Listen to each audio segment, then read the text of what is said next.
Bismillahirrahmanirrahim. Assalamualaikum warahmatullahi wabarakatuh. Alhamdulillah hamdan katsiran tayyiban mubarakan fi kama yuhibbu rabbuna wa yarda.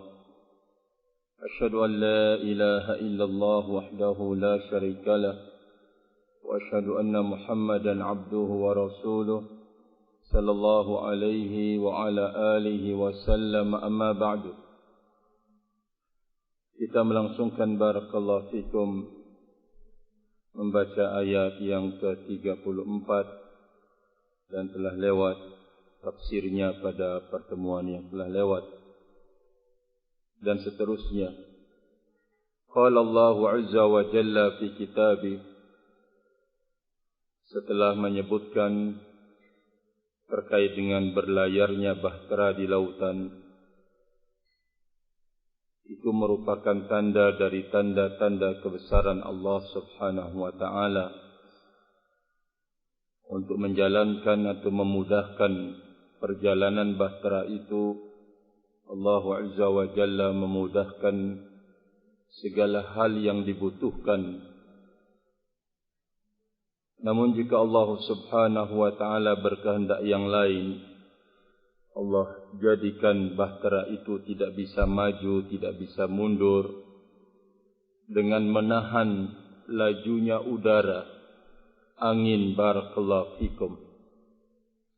Atau kata Allah subhanahu wa ta'ala pada ayat yang ke-34, أو يوبقهن بما كسبوا ويعفو عن كثير ويعلم الذين يجادلون في آياتنا ما لهم من محيص فما أوتيتم من شيء فمتاع الحياة الدنيا وما عند الله خير وأبقى للذين آمنوا وعلى ربهم يتوكلون والذين يجتنبون كبائر الإثم والفواحش وإذا ما غضبوا هم يغفرون. Kata Allah subhanahu wa ta'ala, atau dia Allah azza wa jalla menghancurkan bahtera-bahtera tersebut disebabkan karena apa yang mereka telah perbuat dari dosa-dosa dan kesalahan. Wa ya'fu an katsir, dan Allah memaafkan dengan pemaafan yang banyak. Dan dia Allah azza wa jalla wa ya'lamu alladhina yujadiluna fi ayatina, dan Allah maha mengetahui orang-orang yang membantah ayat-ayat kami. Ma lahum min mahisin, tidak ada buat mereka para pembantah tersebut jalan melepaskan diri dari azab Allah. Fama utitum min syai'in famata'ul hayatid dunya, maka apapun kalian diberikan, maka itu merupakan kenikmatan dunia, kehidupan dunia. Wa ma 'indallahi khairu wa abqa, dan apa yang ada di sisi Allah itu adalah lebih baik dan lebih abadi. Buat siapa?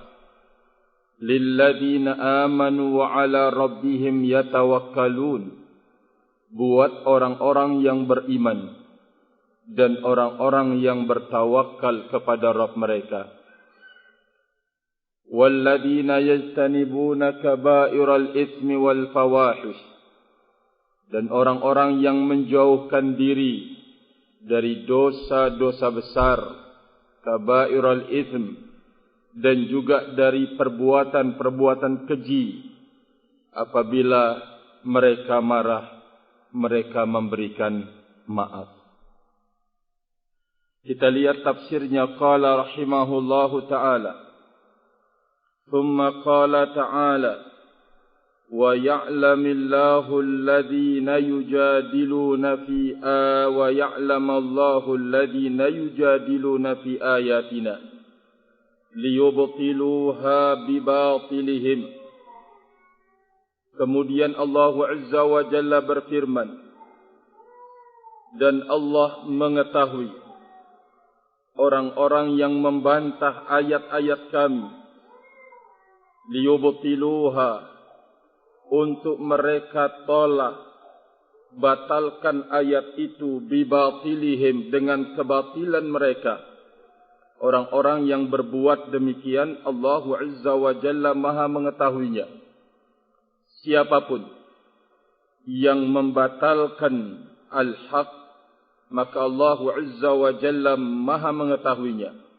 Ma lahum min mahis, ay la yunqidhuhum munqidhun mimma halla bihim minal uqubah. Tidak ada yang menyelamatkan mereka, yang melepaskan mereka seorang pun di saat jatuh atau turun kepada mereka hukuman Allah Subhanahu wa ta'ala. Ayat ini barakallahu fikum memberitahukan kepada kita bahwa orang-orang yang berupaya memadamkan cahaya kebenaran dengan kebatilan, Allah Subhanahu wa ta'ala membikin perhitungan dengan mereka. Ayat yang berikutnya, hadza tazhidun fid dunya wa targhibun fil akhirati wa dzikrul a'malil musilati ilaiha. Ayat yang ke-36.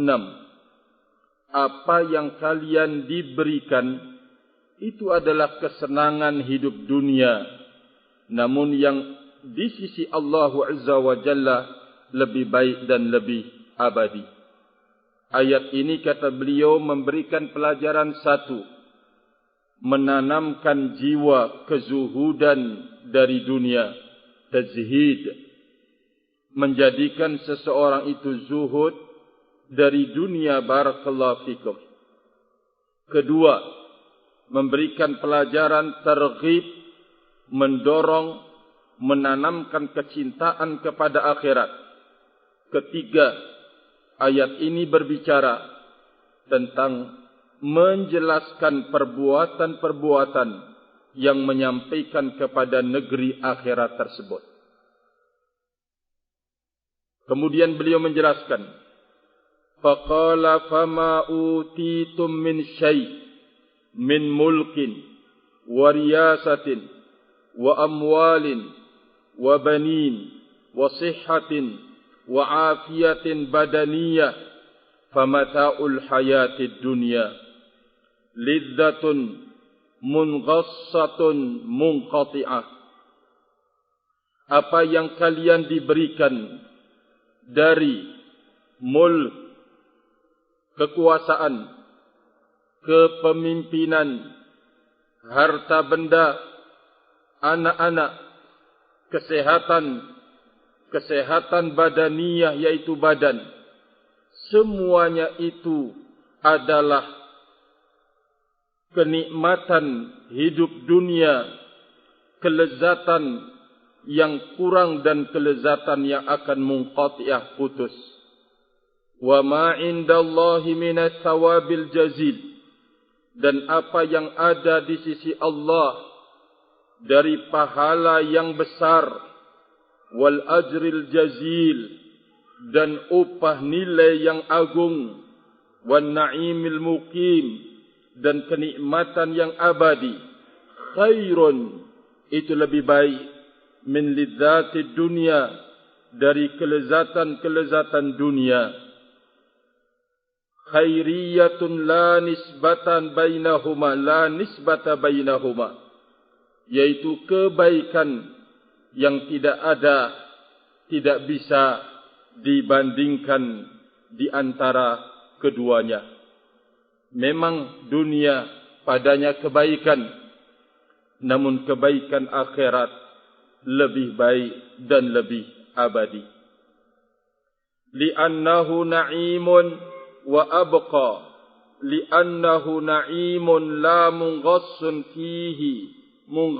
fihi wala kadira wala intiqal, kenikmatan akhirat itu adalah kenikmatan yang abadi, tidak akan putus, kenikmatan yang tidak kadir, yaitu kotor atau ternodai atau keruh, wala intiqal, dan tidak akan berpindah. Kenikmatan yang ada di sisi Allah Subhanahu wa ta'ala. Thumma dzakara liman hadza thawab. Lalu kemudian Allah menyebutkan, buat siapakah nilai ini? Buat siapakah ganjaran ini? Buat siapakah pahala ini? Faqala lilladzina amanu wa ala rabbihim yatawakkalun. Bagi mereka yang beriman dan bagi mereka yang bertawakal kepada Allah. Kata beliau, jama'u bainal imanis sahihi al-multazim li a'malil imanil zahirati wal batinati wa bainat tawakkul. Mereka orang-orang yang dijanjikan pahala besar di sisinya itu adalah orang yang menghimpun antara iman yang benar. Iman yang benar itu, kata beliau, adalah yang membuahkan amal-amal iman, baik yang bersifat lahiriah ataupun amalan yang bersifat batiniyah. Mereka himpun amal yang benar ini dengan tawakal. Alladhi huwal alatu likulli amalin. Maka tawakal ini, kata beliau, menjadi alat untuk semua amalan. Alat untuk semua amalan. Fakullu amalin la yashabuhu tawakkulu faghairu tammin.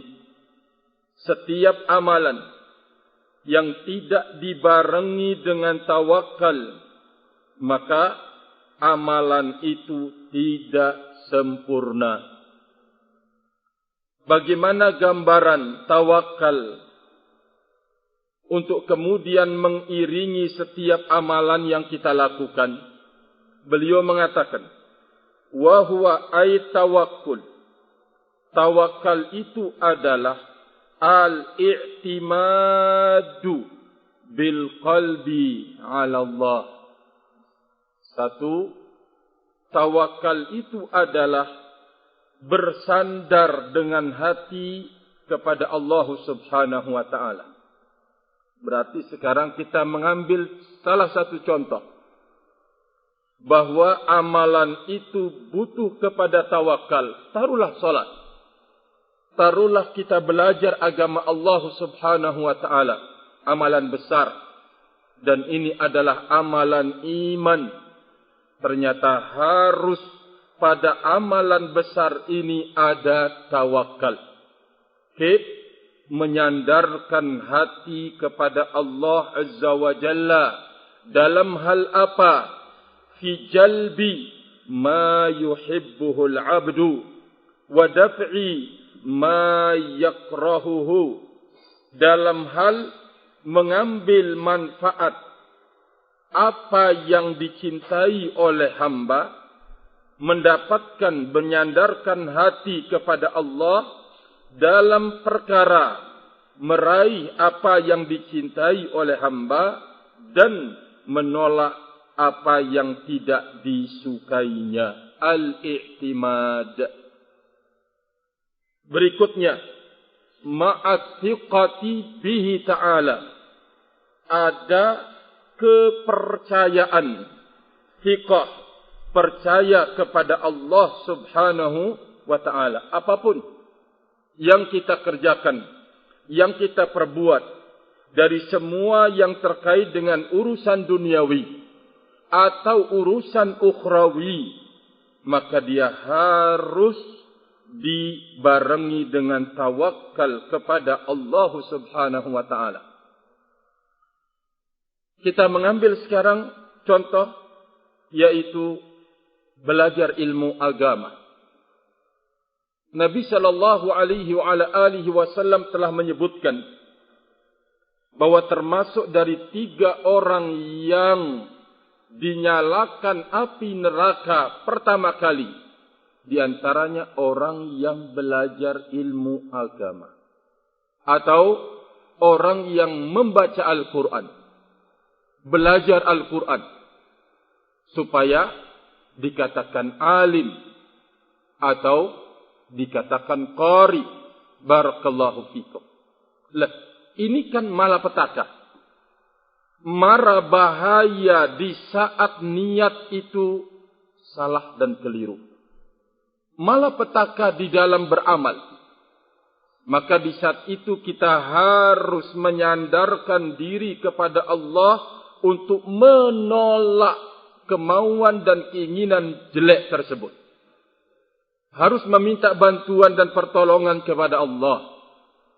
Demikian juga di saat kita ingin meraih yang terbaik dari belajarnya kita, dari qiraah Al-Qur'annya kita membaca Al-Qur'an, maka kita juga harus menyandarkan diri kepada Allah, meminta bantuannya agar selalu dibantu untuk menjadi ikhlas. Barakallahu fikum. Ini dalam hal amalan akhirat. Dalam urusan dunia juga demikian. Kita mau membuka usaha, barakallahu fikum, maka di sini harus diperhatikan yang sangat hubungan batiniah kita dengan Allah Subhanahu wa taala. Boleh engkau menyiapkan segala-galanya. Engkau sudah merancang yang terbaik. Engkau sudah mengatur strategi yang matang. Tapi jangan sampai lupa bahwa ini hanya sebuah usaha. Pemutusnya yang menjadi penentunya adalah Allah Azza wa Jalla. Maka menyandarkan hati kepada Allah dalam usaha tersebut, maka itulah dia tawakal kepada Allah Subhanahu wa taala. Mau bekerja apa saja, mau jadi tukang batu, mau jadi tukang ini, mau jadi tukang cat, mau jadi tukang sepeda motor, apa saja dari amalan perbuatan dunia, maka harus membaranginya tawakal kepada Allah Subhanahu wa taala. Dari definisi tawakal ini jelaslah kepada kita kalau tawakal itu bukan sebuah ungkapan di mulut. Ya akhi, ana tawakal kepada Allah, ana pasrah. Tetapi tawakal ini merupakan amalan batin. Barakallahu fikum. Merupakan amalan batin. Bukan amalan lisan yang kemudian terungkap dengan sana tawakal kepada Allah. Tetapi ini adalah amalan batin. Kalau itu amalan batin, berarti membutuhkan kecocokannya antara lahiriah dengan batin. Itulah dia kejujuran dalam tawakal. Barakallahu fikum. Rahimani wa rahimakumullahu jami'an. Jadi sekali lagi, definisi tawakal kata beliau, menyandarkan hati kita kepada Allah Subhanahu wa ta'ala dalam hal mencari manfaat di dalam hidup dan menolak segala hal yang membahayakan.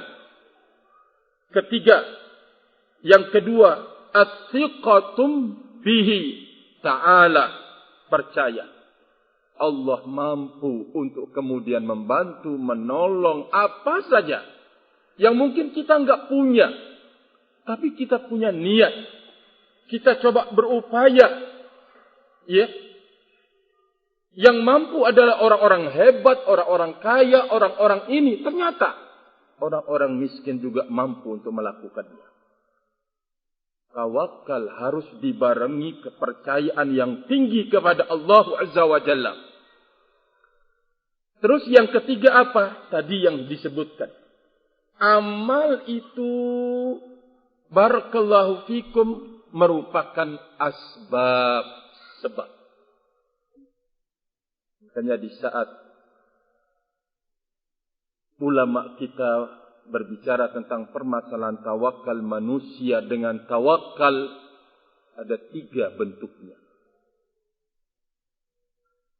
Pertama, kata mereka, orang yang bertawakal tapi tidak mau melakukan sebab-sebab. Salah fasah. Tapi dia tidak mau melakukan sebab-sebab. Punya dalil yang namanya kebatilan itu yang membuat dalil. Tapi perbuatan untuk mendalili kebatilan itu bermacam-macam. Contohnya, orang yang mengatakan bertawakal tanpa usaha ini punya dalil yang sahih. Lau annakum tatawakkaluna 'ala Allah haqqa tawakkuli la razaqakum kama yarzuqut tayra. Kalau kalian benar-benar bertawakal kepada Allah, niscaya Allah akan memberikan rezeki kepada kalian sebagaimana Allah memberikan rezeki kepada burung. Putus hadisnya. Sampai di sini barakallahu fikum. Tidak dilangsungkan. Ternyata burung yang diberikan rezeki oleh Allah Azza wa Jalla, ternyata dia hinggap dari satu tempat ke tempat yang lain. Berusaha. Taghdu himasan wa taruhu bitana. Pergi dalam kondisi perut kosong. Ya. Pergi berangkat hinggap dari satu tanaman ke tanaman yang lain. Pulang dalam kondisi perut kenyang. Tapi tidak dipakai. Rahimani wa rahimakumullah. Ini dalilnya yang dipakai. Yang kedua, bekerja, berusaha. Tetapi tidak ada tawakal padanya. Semuanya dunia, barakallahu fikum. Dan yang terakhir, mereka yang bertawakal sambil melakukan sebab-sebab. Inilah dia yang terpuji barakallahu fikum. Maka di saat Rasul alaihi salatu wassalam mengatakan kepada para sahabat Nabi ridwanullah alaihim ajma'in, i'malu fa kullun muyassarun lima khuliqalah. Berbuatkan kalian, berkaryalah kalian. Karena setiap dari kalian akan dimudahkan kemana kalian diciptakan. Di saat para sahabat mengatakan, ya Rasulullah, tidakkah kita pasrah kepada catatan takdir? Ya, kalau mau masuk surga ya sudah kita terima, mau masuk neraka kita terima. Sudah kita pasrah kepada takdir. Maka Nabi SAW memberikan jawaban. I'malu, berbuatlah kalian, berkaryalah kalian, barakallahu fikum. Nah, sekarang kalau kita sudah mengerti hal itu dengan akidah yang lurus, tinggal sekarang membarengi usaha-usaha kita ini dengan tawakal kepada Allah Subhanahu wa ta'ala. Sekecil apapun usaha yang kita lakukan, mau jadi apapun, harus usaha itu dibarengi dengan tawakal kepada Allah Subhanahu wa ta'ala. Ayat yang berikutnya qala walladzina yajtanibuna kaba'iral itsmi wal fawahish. Dan orang-orang yang menjauhkan dosa-dosa besar dan perbuatan-perbuatan keji. Wal farqu bainal kaba'iri wal fawahishi ma'a anna jami'ahuma kaba'iru. Perbedaan antara kabair dengan al-fawahish.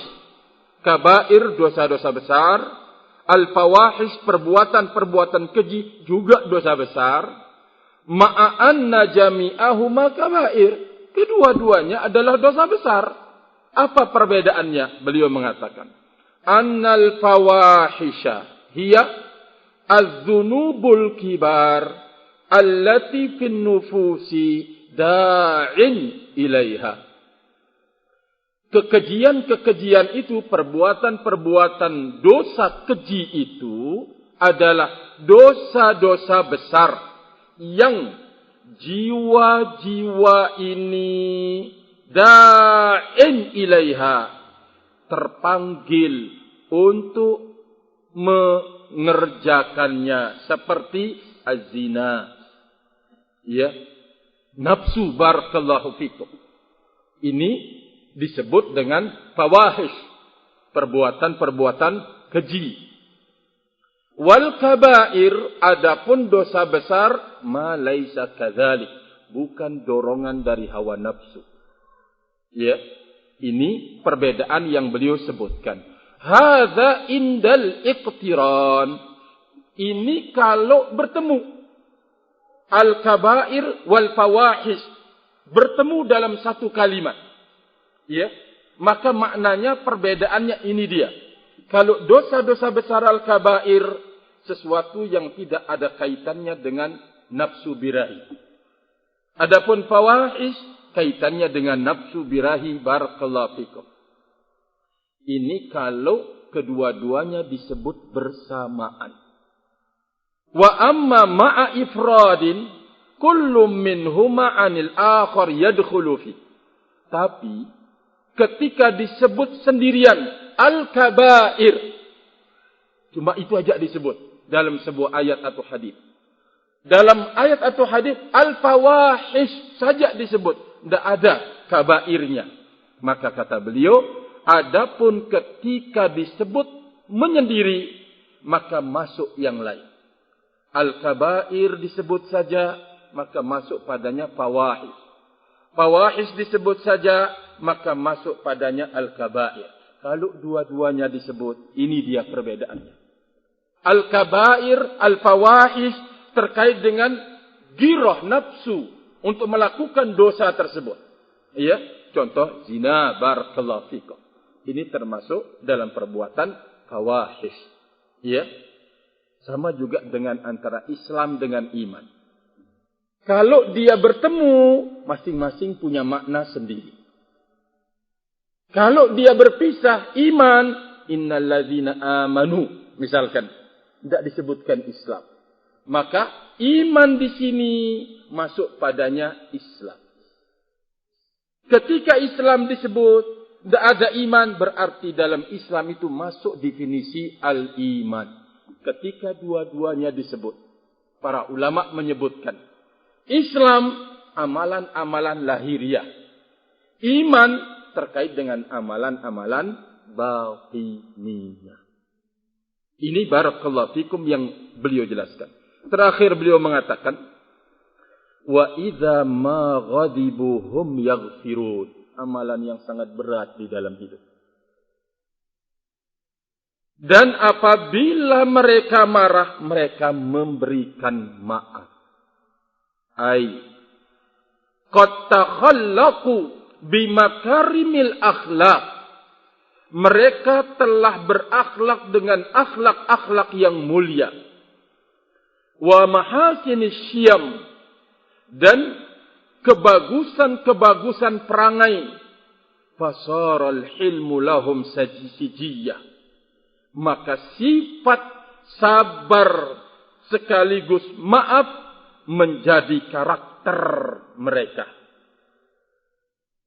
Wa husnil khulqi lahum tabi'at, dan kebagusan akhlak mereka itu menjadi tabiat. Penduduk surga demikian, barakallahu fikum. Orang yang akan mendapatkan nilai-nilai besar di sisi Allah Azza wa Jalla, orang yang demikian hidupnya di dunia. Hatta idza aghdabahum ahadun bimaqalihi aw fi'alihi kadhamu dhalikal ghadaba falam yanfidhuhu bal ghafaruhu wa lam yuqabilul musii'a illa bil ihsani wal afwi was safahi. Apabila menjadikan mereka marah penduduk-penduduk surga itu, apalagi di dalam ayat wa idza khattabahumul jahilun qalu salaman. Kalau menyapa mereka orang-orang jahil, tidak ada kalimat yang keluar kecuali assalamah. Kita bisa bayang.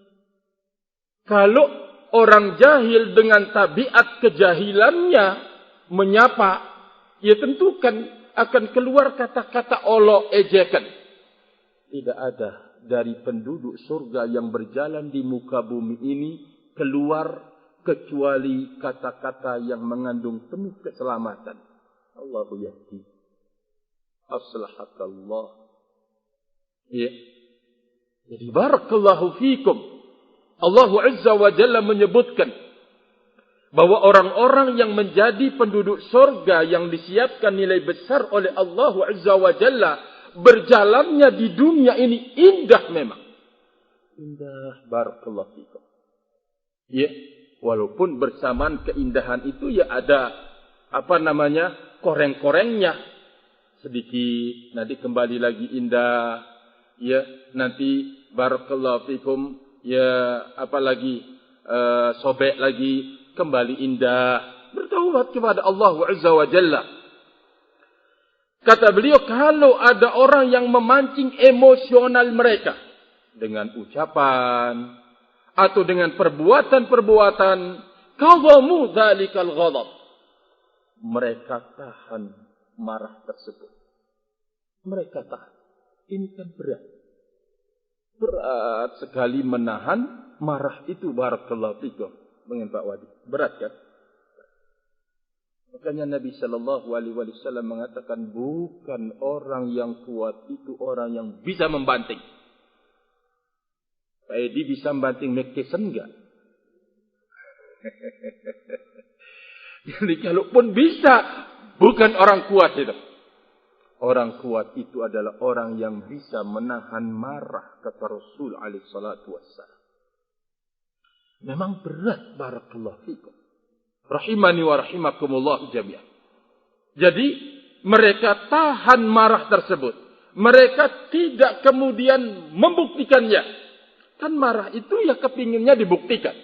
Tendang sini. Walaupun mungkin ya tidak menuju yang dimarahi, tapi ketemu lemari, sikat dengan kakinya. Ya. Piring pecah, dilempar ke tembok. Ya, dia marah sama suaminya. Tapi belum bangkuk. Ada itu. Kalaupun mukul suaminya, lempar suaminya dengan piringnya, enggak mungkin kan. Suaranya sebegitu. Tapi, wah, ngamuk. Rusak sana, rusak sini. Pukbak. Barakallahu fikum. Ya, jangan nanyalah kalau lelaki sudah emosional, marah. Ya lebih dari wanita. Barakallahu fikum. Rahimani wa rahimakumullah. Dia tidak membuktikan, tidak melaksanakan kemauan marahnya itu. Bahkan mereka memberikan maaf. Jadi jangan kita menyangka orang yang diam ketika kita olok, ejek, kok diem.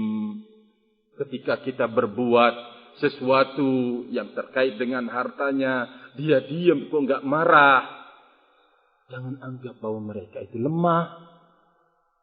Jangan anggap kalau mereka itu adalah orang lemah. Barakallahu fikum.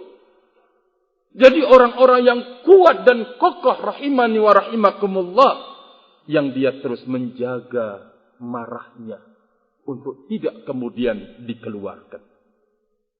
Dan mereka tidak membalas kejelekan itu kecuali dengan kebaikan, kecuali dengan maaf, kecuali dengan dada yang lapang. Barakallahu fikum. Sekali lagi, ini berat. Sudah disebutkan di depan di dalam tafsir surat yang sebelumnya, bahwa kita manusia tertobiat untuk membalas kejelekan itu dengan kejelekan. Maka di saat seseorang membalas kejelekan itu dengan kebaikan, berarti dia telah melakukan sesuatu yang besar di dalam hidupnya. Karena dia sudah menumbangkan tabiat itu, membalas kejelekan dengan kejelekan, dia tumbangkan karena ingin mencari ridhonya Allah Azza wa Jalla. Akan disebutkan, ya, di saat membalas kejelekan itu dengan kebaikan. Fatarattaba ala hadzal afwi was-safahi minal masalihi wa daf'il mafasid fi anfusihim wa ghairihim syai'un katsir, kata beliau. Maka berbuntutlah, terhasillah, terwujudlah dengan sifat maaf dan lapang dada menerima itu, terwujud minal masalih, kemaslahatan besar. Ya. Orang yang punya istri satu kan mesti ada emosional di dalam perjalanan hidup, memancing. Ya. Kalau enggak latihan, ketika mengambil yang kedua berarti tambahkan ujiannya. Ya. Jadi kalau lulus, insyaallah barakallahu fikum. Rahimani wa rahimakumullahu jami'an. Jadi kalau semua sifat emosional itu kita tanggapi dan kita wujudkan, tidak akan pernah tenang hidup kita ini. Ya. Tidak akan tenang barakallahu fikum. Ada anak kita salah naruh barang abinya atau umiknya misalkan. Waduh, nyari sampai keringatan sang atau sang ab. Sambil marah-marah lo ya. Barakallahu fikum. Ya. Atau mungkin sang al-ab salah naruh. Lupa, bukan salah. Lupa tempat naruh. Wah, sudah ngomel sana sini. Padahal dia yang salah. Cuma lupa tempat naruh. Sudah semuanya diamuk, istrinya, anak-anaknya, ya, padahal dia salah tempat meletakkannya. Barakallahu fikum. Berarti bahaya. Makanya ketika ada seseorang datang kepada Nabi sallallahu alaihi wasallam, wasiatkan kami ya Rasulullah, la taghdab. Jangan Anda marah. Coba minta lagi, mungkin ada nasihat yang lain yang dipesankan oleh Nabi alaihi salatu wasallam, diulangi lagi. La taghdab. Minta yang ketiga kalinya, mungkin ada nasihat yang lain. Nabi mengatakan, la taghdab. Berarti kan bahaya sifat marah itu. Karena bahaya besar sifat marah, menahannya itu adalah amalan besar. Akan terwujud masalih, maslahat-maslahat, dan akan tertutupi berbagai bentuk mafasid, kerusakan. Kerusakan pada diri mereka yang marah, dan kerusakan kepada orang lain. Ya, kalau barakallahu fikum ternyata yang membuat emosional itu orang bodoh, tidak ngerti ilmu agama, preman. Kalau engkau membalas kejelekan dengan kejelekan, apakah sang preman yang memang tertabiat sebagai preman berhenti melakukan kejelekan? Oh, semakin menjadi-jadi, mencari kesempatan dan peluang. Awas, tak bacok kamu, ya tak penggal batang lehermu, tak tusuk kamu. Tapi kalau memberikan maaf atas kejelekan sang preman itu, ya, akan ada maslahat besar. Buat yang memberikan maaf, sudah menumbangkan tobaatnya yang jelek pada dirinya atau yang cenderung untuk membalas. Yang kedua, dia akan memberikan maslahat kepada sang preman. Semoga dengan jalan itu dia bertaubat kepada Allah Subhanahu wa ta'ala. Kita belajar kepada baginda Nabi sallallahu alaihi wasallam. Sekian kejahatan orang-orang kafir terhadap dirinya, terhadap para sahabat Nabi. Allah menyuruh untuk memberikan maaf, menerima, terus begitu. Sampai kemudian ada perintah untuk berjihad di jalan Allah. Berjihad pun bukan dalam rangka membalas kejelekan mereka yang telah lalu, tetapi berjihad untuk melindungi agama Allah Subhanahu wa ta'ala. Barakallahu fikum. Kemudian beliau mengatakan, Sebagaimana yang telah lewat ayat yang dinukilkan juga sama. Kama qala ta'ala, idfa' billati hiya ahsan.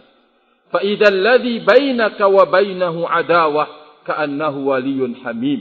Wa ma yulaqqaha illa alladhina sabaru wa ma yulaqqaha illa dzu hadzin 'adzim. Kata beliau, balaslah dengan yang lebih baik. Apabila antara dirimu dengan dirinya ada permusuhan, engkau tampil seolah-olah menjadi teman yang penyayang. Engkau tidak membalas. Dan tidak ada yang akan memperolehnya itu kecuali orang-orang yang bersabar. Tidak ada yang akan bisa menampilkan hal itu ketika emosional marah, kecuali orang-orang yang memiliki bagian yang besar di dalam hidupnya dari Allah Subhanahu wa ta'ala. Wallahu ta'ala alam bis-shawab. Wallahu ta'ala alam bis-shawab. Wa akhiru da'wana alhamdulillah. Subhanakallahumma bihamdika asyhadu an la ilaha illa anta astaghfiruka wa atubu ilaik. Wassalamu alaikum warahmatullahi wabarakatuh.